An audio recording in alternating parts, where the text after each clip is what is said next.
Hello everybody, in today's video I want to give you my predictions for the 2025 Formula 1 season. Please bear in mind that these predictions have got to be taken with a pinch of salt, because obviously we haven't had any testing yet, let alone any on-track action. However, I do hope you enjoy them, and if you do enjoy this content, then why not do me a massive favor and like, comment and subscribe to my channel, as well as share it so that this video can spread to as many people as possible, ultimately resulting in my channel's growth. Alright, but the main thing is that you enjoy this video. So without further ado, let's get straight into it.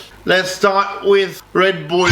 Obviously Red Bull are starting with Max Verstappen and Liam Lawson. I think it's a critical season for Red Bull, because I think Red Bull have really got to find their feet again, because I think they are going to be they aren't going to have it as easy from 2025 onwards to retain the Drivers' Championship, and I do think it's a critical season in terms of Max Verstappen, because I think it's not beyond the bounds of possibility that he may decide to jump ship if he feels that Red Bull is not providing him with a decent enough car. As far as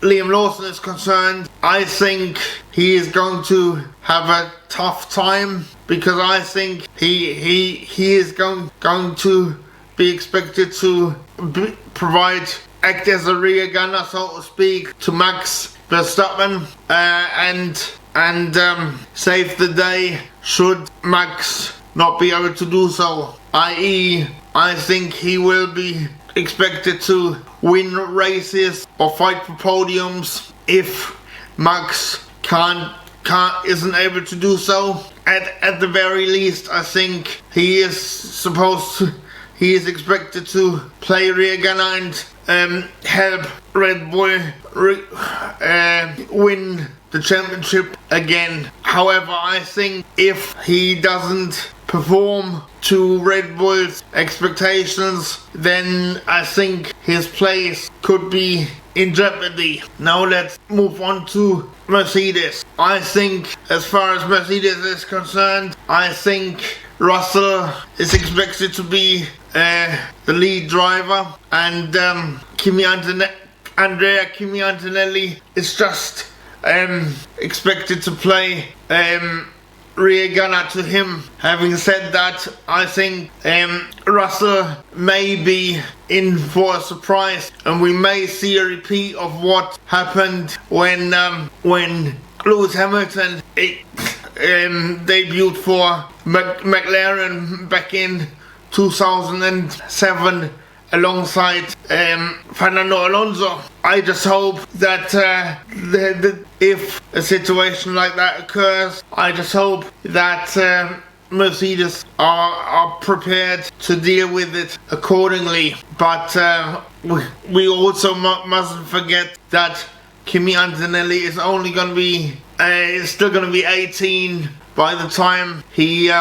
starts the 2025 Formula 1 season, and I think we mustn't put too much pressure on him, because ultimately, if he doesn't deliver, and the expectations turn out to be too high, I think that could ultimately hinder his career. And also I hope Toto Wolff and Mercedes give him the time he needs to adjust and get used to Formula 1. Now let's look at Ferrari, where Lewis Hamilton is set to become Charles Leclerc's new teammate. Now, that is very interesting because obviously Leclerc is Ferrari's golden boy.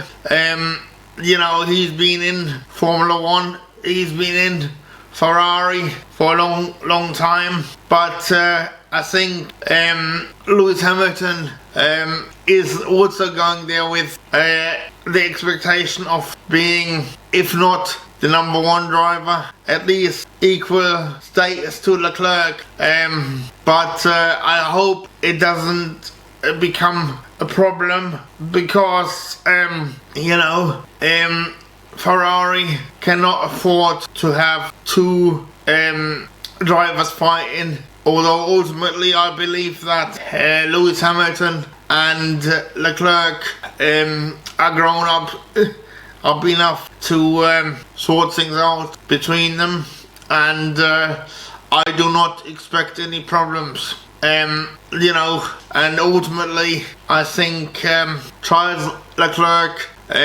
really is looking forward to learning from the 7-time world champion that is Lewis Hamilton. And yeah, so I expect them to get on quite well and fight for victories and podiums. And maybe, just maybe, Lewis Hamilton can get his 8th world title. One never knows. As far as the status is concerned, I think whoever is the fastest out of the two will end up getting the number one status in the team. And I think Lewis Hamilton is going to Ferrari with a whole new attitude and a whole new motivation. So I think we hopefully gonna get a rejuvenated Lewis Hamilton. Now let's move on to McLaren. Well, at McLaren, I think we're gonna see much of the same, like we saw this year. Although I think Oscar Piastri might challenge Lando Norris for the title as well, and I think McLaren will have to put in team orders a lot earlier than they have done this year, back in 2024. And I think they can't afford to have in team rivalry, because I think that is what ultimately cost them the driver's title this year. But I think definitely Oscar and Lando are definitely going to be in the championship fight in 2025. Now let's look at Aston Martin. Well, Aston Martin have got Fernando Alonso and Lance Stroll.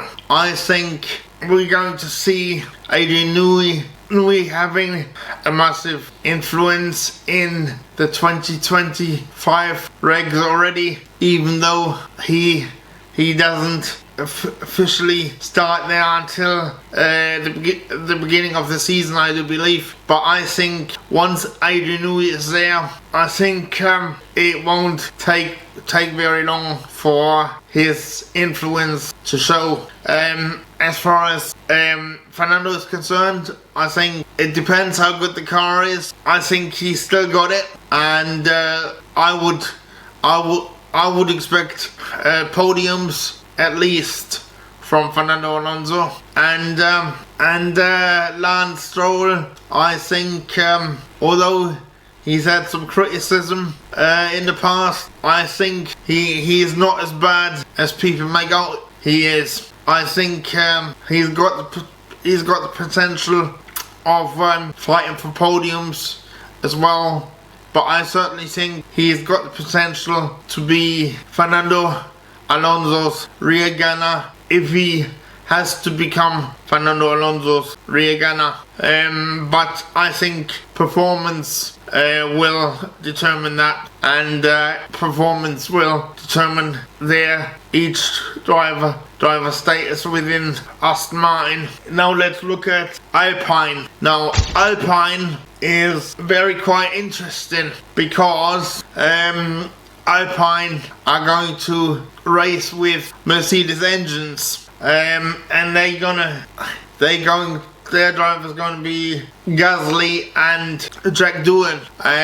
As I said, I mean, I'm not sure how they're going to perform, but I think it all depends how the car and the engine is going to perform. But I expect the team to be in the midfield, mid to tail end of the top teams. So yeah, so that's what I think about the Alpine. The Williams is going to be interesting because I think if Alexander Albon doesn't watch out, I think that this could be his final season in Formula 1, because I think if he doesn't watch out, I think they could bring back Colapinto for the 2026 season. So I think it's a make or break season for Alex Albon, and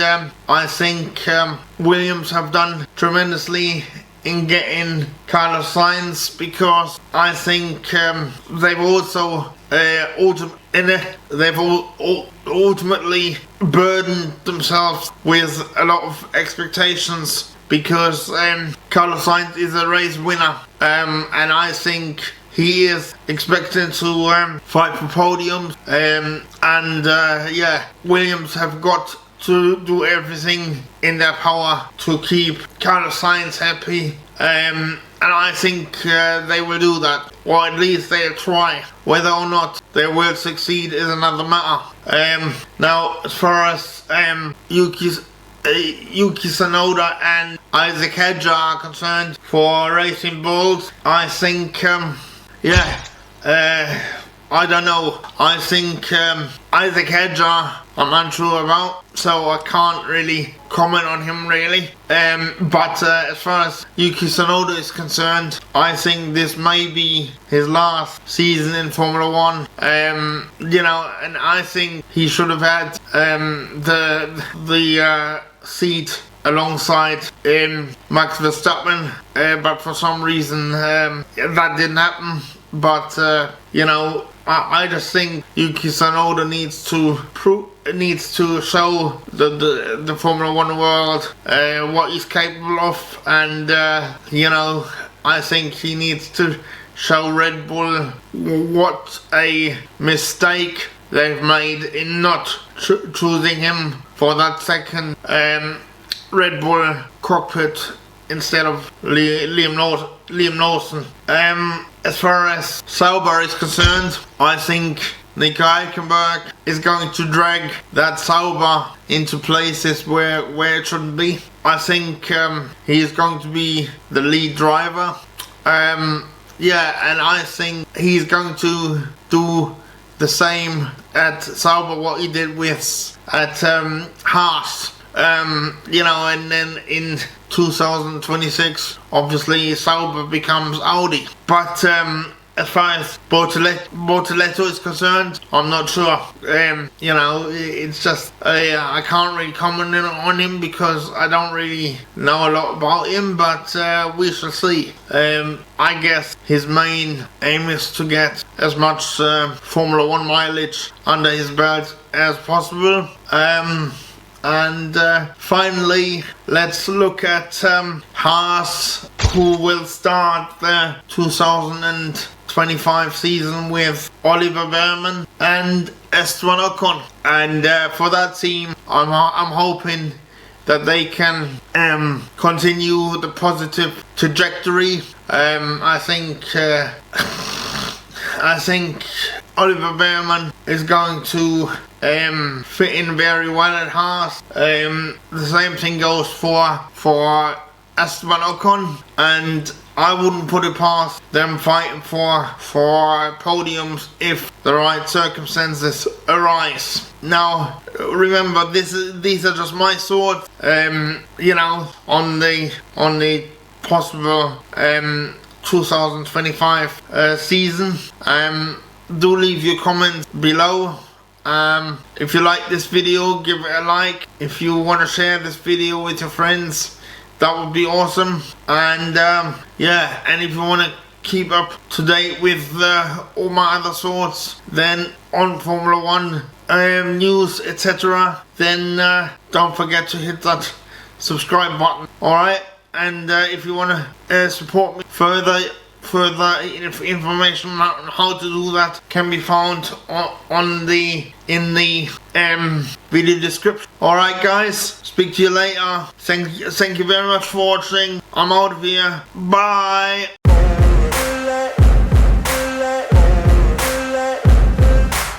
no motherfucker in this world could do it like me. Open up your eyes and insert a little rising.